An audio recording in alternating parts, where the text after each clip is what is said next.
Даниел чул звука на множество инструменти. Той не бил чувал такива звуци преди. Той пожелал да се присъедини към тези хора и пристъпил към тях, но ангелът го спрял. Даниел, не отивай. Имам да ти покажа още много неща. Вземи тази папка и запиши всичко, което виждаш. Множеството, което Даниел видял, гледало към ярка светлина, сияеща като слънцето.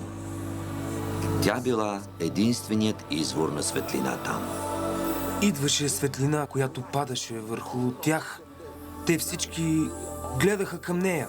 Сякаш виждаха нещо там, но аз не можех да гледам към тази светлина. Не можех да я гледам, защото изглеждаше опасна за очите ми. Затова се опитах да погледна през нея там, където гледаха те, но не можех.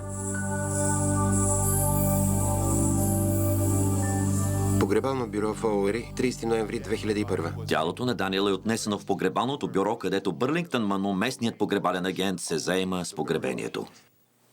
Ще започнем с балсамиращите процедури. Ще ми трябват препарати. После ще ми дадете ръкавици и дрехите му и ще приготвите ковчега. Ще ми трябва 2 дни да го подготвя, преди да го вземете. Съгласни ли сте с това?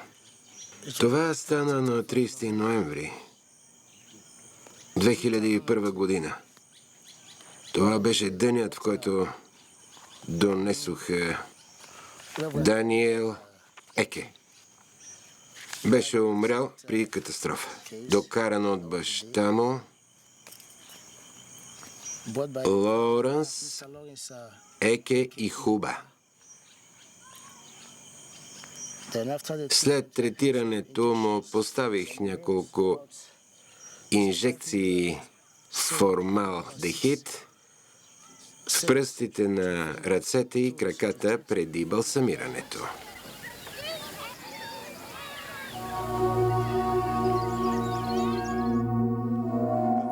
Ноември 2001 година е дата, която завинаги ще остане паметна в сърцето и ума на Нека Екечуко. Този ден беше ужасен. Бях тъжна и изведнъж открих Словото на Бога. Прочетох: жени приемаха мъртвите си възкресени. Когато прочетох този стих, си казах: мъртвите възкресени, мъртвите, мъртвите. И започнах да размишлявам върху Словото на Бога. Казах си: мъжът ми е един от мъртвите възкресени. Трябва да го закараме на евангелизацията на Бонке, за да възкръсне. Нека ти покажа обиталищата, които Исус е приготвил за своите хора. Даниел се озовава на друго място с яещи обиталища, докъдето му стига погледът.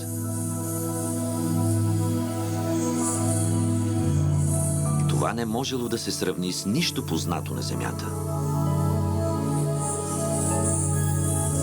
Въпреки че външният вид наподобявал сгради, конструкциите били необикновени. Те не били направени от земен материал.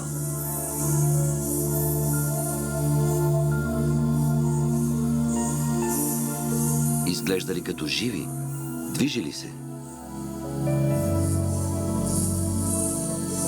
Даниел, Исус е приключил своята работа.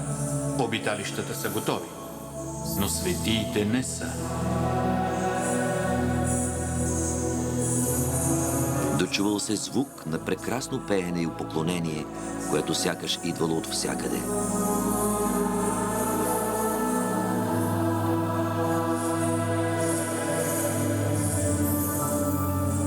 Даниел се чудел откъде идва пеенето, тъй като не виждал никакви хора. Даниел, звукът на поклонението, който чуваш, идва от светята.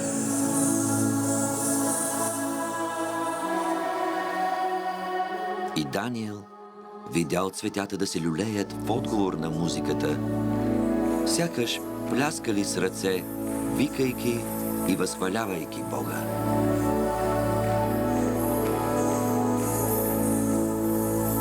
са в очакване на светиите.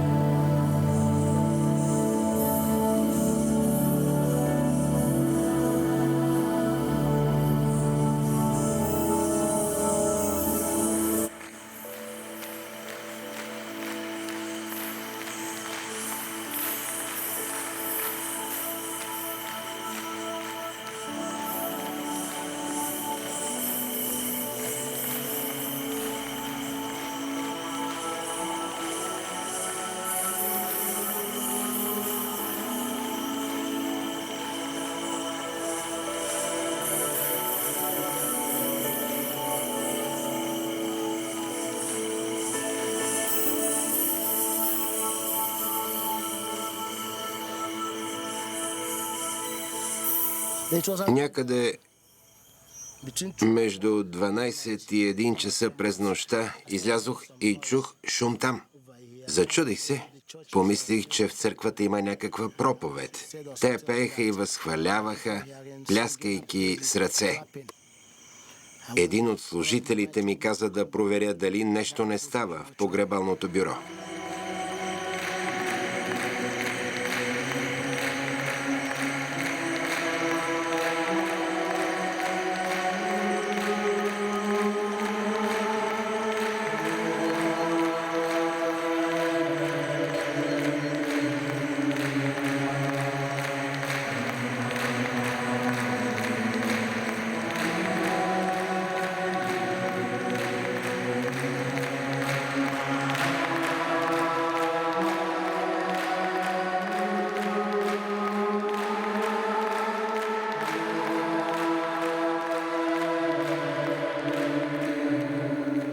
А сега ще посетим Ада.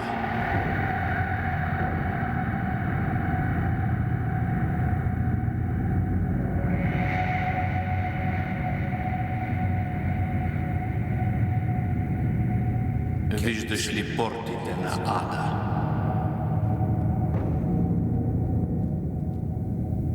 Ангелът вдигнал ръка и когато е свалил, портите се отворили със силен шум.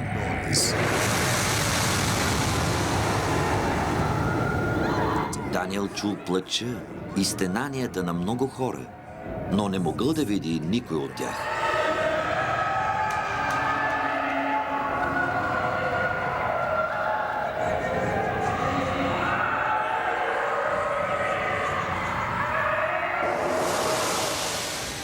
От тялото на ангела засияла светлина, за да може Даниел да вижда по-ясно.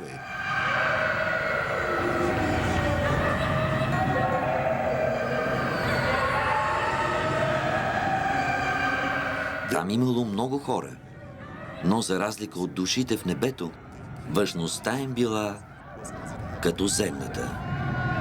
Те били от всякакви раси, култури и националности. Всеки сякаш бил хванат в капана на собственото си мъчение, което щяло да трае вечно и не можел да общува с другите. Звуците от плача и стенанията били почти оглушителни.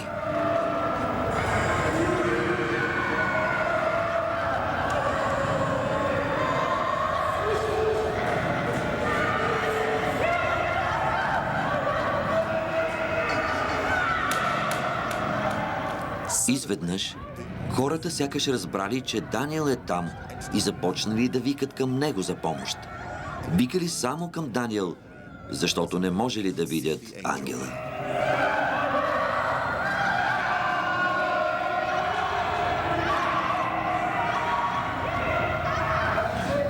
Моля те, помогни!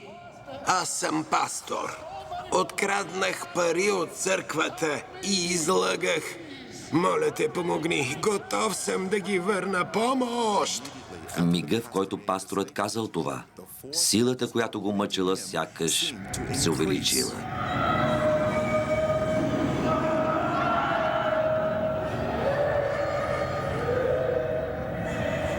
Хората имали плът, но не и кръв.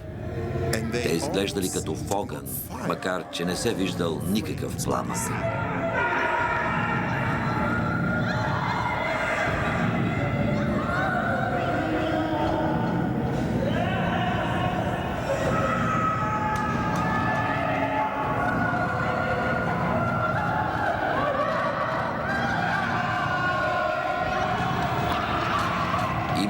група хора, които ядели собствената си плът.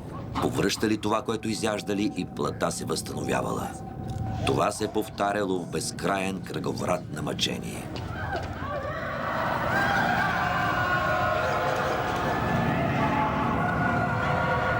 Хората, които виждаш да се самоизяждат, са се занимавали с магьосничество, докато са били на земята. По-точно те са ядяли човешка плът. Сега ще се самоизяждат завинаги. Жънат каквото са посели.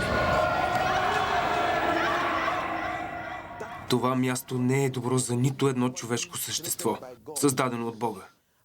Бог не е направил това място за човеците. Той го е определил за дявола и неговите помощници. Но упоритите човеци, които не се покоряват на Бога, също ще отидат там. Бог няма намерение да праща нито един човек в ада. Той казва, че това е опасно и страшно място. И той го е създал за дявола.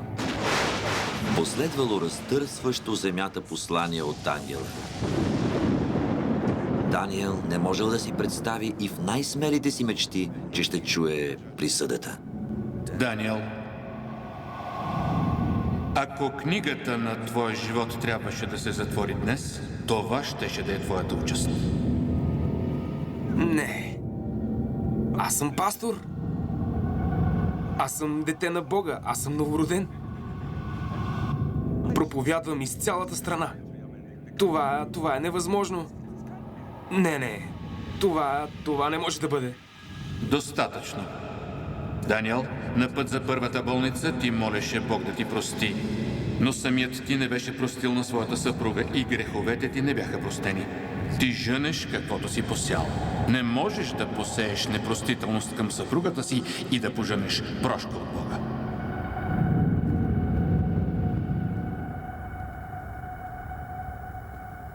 По средата на това изявление, духът ми разбра, че това, което ангелът ми каза, беше вярно.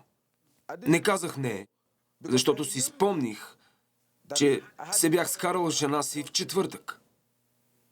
И поради малката свада с нея и се бях разсърдил. В четвъртък вечерта тя почука на вратата ми, но аз не я отворих. После в петък тя пак почука. Не, тя се събуди, аз се показах и тя ми каза: "Добро утро, скъпи." Аз не й казах нищо, замълчах и тръгнах рано сутринта в петък. Тя ме провокира, обиди ме, направи нещо лошо и аз и се ядосах. Бях сърдит и не приех поздрава й.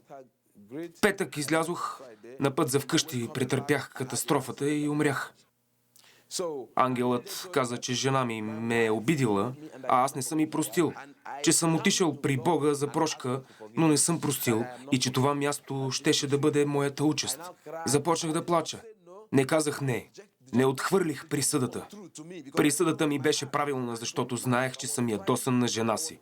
Мислех какво да й направя.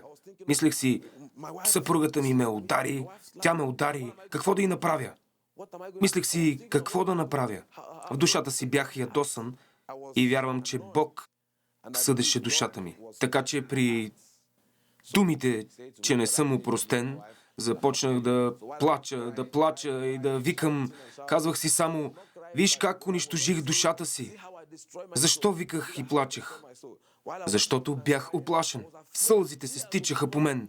Паникьосах се, защото това място не е добро за никого, както изглеждаха нещата там. Но ако Бог искаше да ме постави там, защо изобщо го обсъждахме? Хиляди хора бяха изпращани в ада.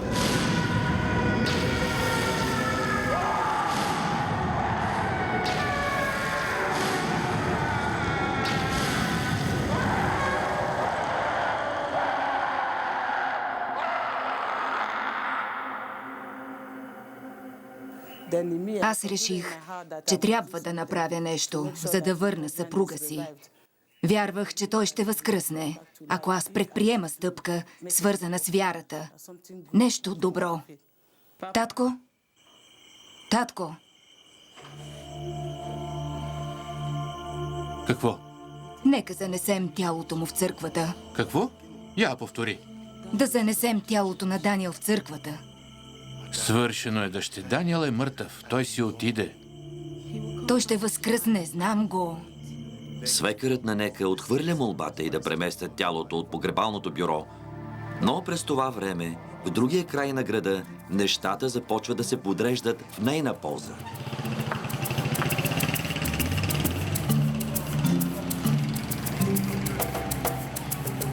Рано към 5:30, 6 часа сутринта тръгнах от вкъщи към адреса на мъртвеца на Анимо и Кедуро, за да се срещна с господин Лоуренс, Еке и Хуба. Насочиха ме към него и аз му казах да дойде и да вземе трупа, който бяха оставили в погребалното ми бюро. Беше умрял поради катастрофа и беше кървял. За това помолих да махнат тялото. Видях някакви странни неща.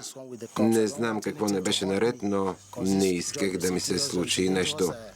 Тази работа е опасна.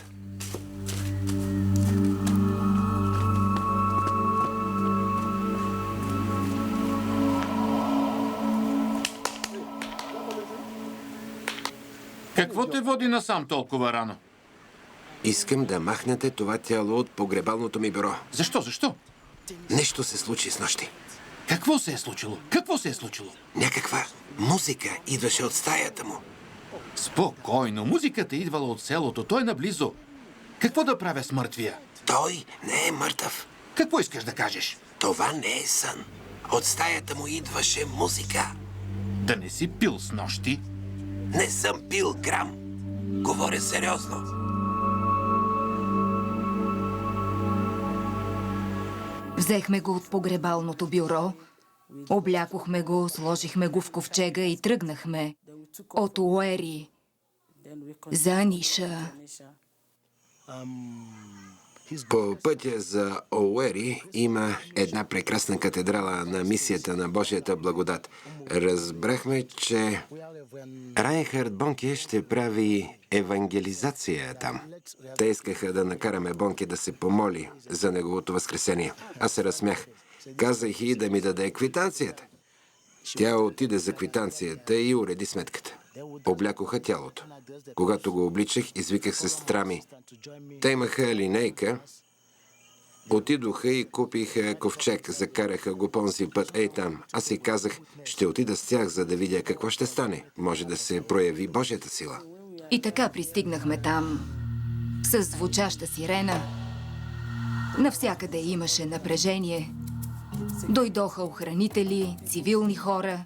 Имаше бодигардове от страна на местното правителство, от страна на федералното правителство и други. Дошли с Бонке. Отначало те мислеха, че сме лоши хора. Дошли да хвърлят бомба върху Бонке. Започнаха да ме блъскат насам-натам, измъчваха ме, обиждаха ме, наричаха ме с всякакви имена. Тогава аз им казах, че той е мъртъв, че е Божий човек. Ако искат да ме блъскат или да ме убият. Той е Божий човек, но е претърпял катастрофа и е умрял. Трябва да ни разрешат да го внесем вътре, за да накараме Бонке да се помоли за възкресението му. Охраната не им позволява да влязат в помещенията, смятайки, че в ковчега може да има бомба. Шествието е пренасочено към задната част на църквата. Даниел е изваден от ковчега и положен на маса. Хората започват да се молят за него. Молитва за възкресение. Тогава ангелът ми каза, изпращам те обратно на земята, за да предупредиш това поколение, понеже това ще бъде последното предупреждение към него.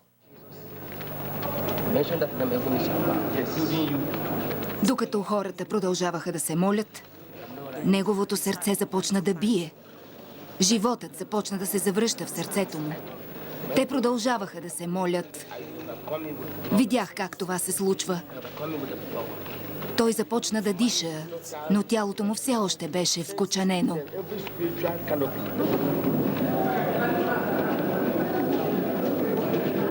Видях да ме държат много хора. Бях гол.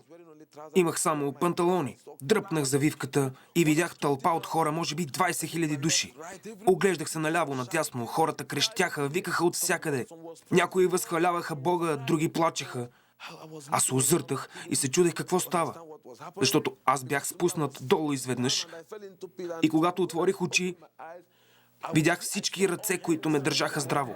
Казаха ми, че съм подскочил.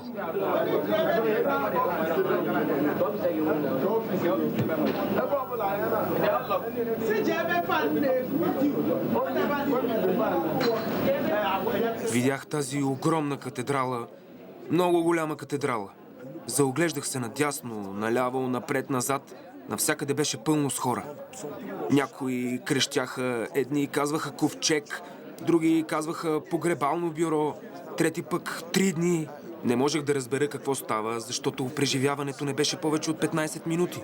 Не знаех какви са тези 3 дни. За мен нямаше нощ, нямаше ден. Имаше само един миг.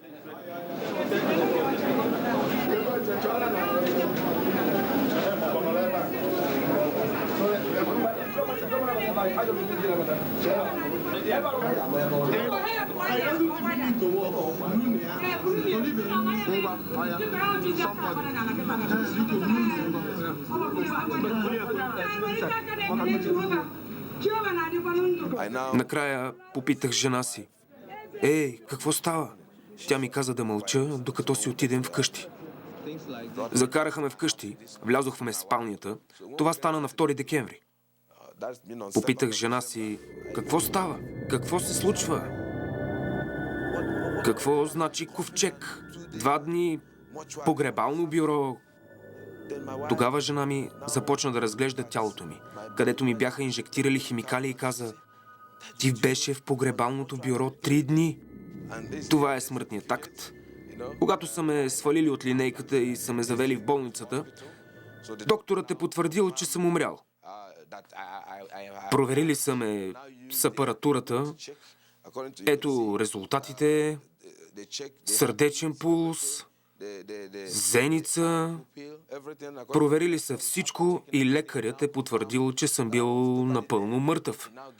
После е издал смъртният акт, за да ме прехвърлят в погребалното бюро.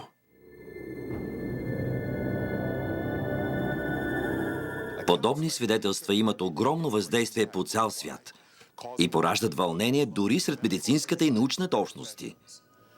Преди на такива случаи се гледаше просто като на халюцинации в резултат на хормони, произведени от тялото при екстремални травми. Но учените не са съвсем убедени. Халюцинациите обикновено са разбъркани преживявания и нямат нищо общо с изключително подредените и структурирани събития, каквито имаме в близките до смъртта преживявания. В моя уебсайт специално задавам въпроса: преживяването ви приличаше ли на сън? Наскоро направих официално проучване върху това. Преживелите такова нещо са категорични по въпроса. Преживяването ви приличаше ли на сън? Отговорът е твърдо не. Не е сън. Сънищата обикновено са непоследователни. Нямат определена структура. Често сънят завършва без логическа развръзка в последователността на събитията. В този случай не е така. Преживяванията са добре структурирани и организирани. Те имат логическа встъпителна част, а в края на добре структурираното и подредено събитие има много добре структуриран и подреден завършек на преживяното. Близките до смъртта преживявания нямат нищо общо с сънищата. Ако човек е имал страховито преживяване, като тези, които описва, това несъмнено го кара да се вгледа в себе си. Това е нещо, което разтърсва живота му по драматичен начин. Човек наистина трябва да се запита, защо това ми се случи? Какво става тук? Това ли е реалността? Това те кара да разбереш какво ще се случи с теб, когато умреш. Доктор Ричард Кент, пенсиониран лекар, изучава преживяванията близки до смъртта от много години, като пътува по целия свят и пише книги по темата. От всичките 300 случаи, които е изучавал, огромна част свидетелства за свят, подобен на този на Даниел Екечуко. Това е едно отвратително място, където хората са ужасени и обзети от страх. Хора, видели ада, дори години по-късно си спомнят ужаса от видяното там. ужасно място. Интервюирал съм, може би, над 300 души с такива преживявания и всички те са били драматично променени. Животът им се променя драматично след тези преживявания. Не може да се каже същото за халюцинациите. Те не са животопроменящи преживявания. Когато срещнеш Исус Христос и видиш рая или ада, това са драматични, живи, животопроменящи преживявания. Животът на хората силно се променя в резултат на това. Поради лични убеждения и поради факта, че близките до смъртта преживявания са толкова сходни не само едни с други, но и с описаното в Библията. Аз лично вярвам, че това са действителни събития, както хората ги описват. Ако днес четеш някакъв вестник, ще се натъкнеш на материал за хора, които са имали вид преживяване близко до смъртта, напуснали тялото си и минали през тунел, който ги извел на място изпълнено със светлина. Само тези, които наистина са били много близо до смъртта, са разпознали Исус Христос. Описват го като фигура висока около 1,80 м, излъчващ светлина. Невероятно силна светлина, която строи от него, от лицето, от гърдите, от ръцете и от краката му. Тук не става въпрос само за визуалната поява на Исус, а за факта, че усещате присъствието на толкова много любов. Много хора казват, че никога не са се чувствали така, никога не са чувствали това, никога не са се чувствали изцяло обгърнати с любов, с толкова силна любов. Наистина, невероятна любов. Тези научни изследвания хвърлят доста светлина по въпроса. Само онези, които лично са преживели реалността на живота след смъртта, могат да ни дадат представа за това, което се случва, когато умрем. Ян Маккормък, кореняк новозеландец, преминава през радикална промяна в живота си в резултат на една удивителна среща с смъртта и живота в отвъдното. Факт или измислица? Преценете сами, след като видите следващия епизод. Поглед във вечността. Действителен случай.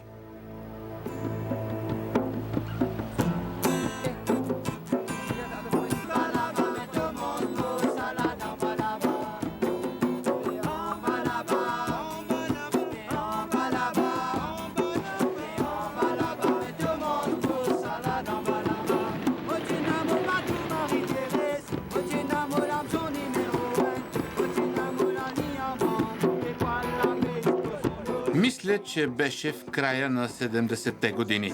Гледах филм, който се казваше "Безкрайно лято". Той описваше как няколко младежи от Калифорния тръгват да пътуват по света в търсенето на безкрайно лято, без зима и на идеалния живот. Това запали сърцето ми и аз си помислих, това е за мен.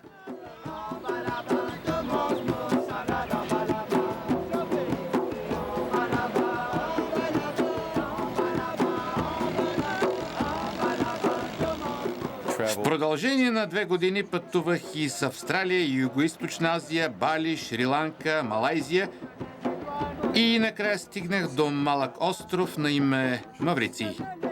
Той е страхотен за сърф и гмуркане. Сърфирах и се гмурках там с местните рибари Симон, Даниел и Дудун в залива Тамаран.